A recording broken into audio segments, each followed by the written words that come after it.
Quest presents an unabridged recording of Elise Christie, Resilience, by Elise Christie.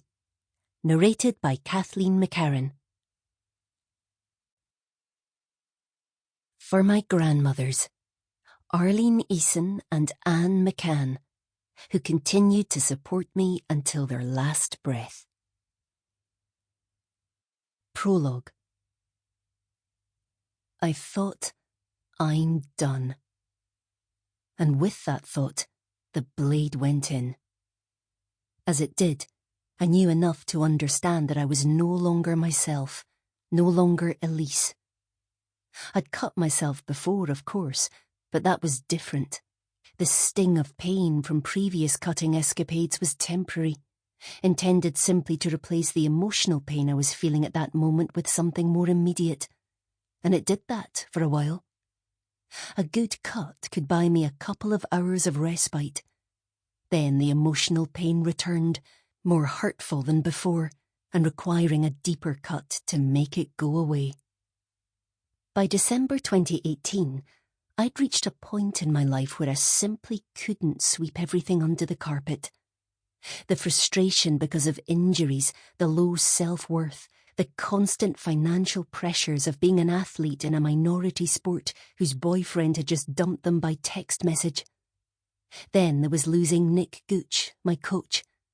It felt like there was nothing left in my life. I'd just had enough. The inner pain was just too much, and I was sufficiently desperate that I found myself upstairs at my house at midnight, holding a razor blade against my left wrist. I'd like to say that I know what my intention was that night, but I genuinely don't. There was no conscious thought whatsoever. Instead, it was as if I was watching myself in slow motion from above, powerless to alter the course of events playing out below.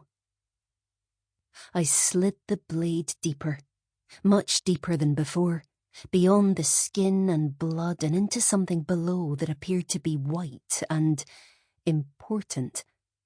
The blade cut through this white-coloured object, and I clearly saw the two halves fall away.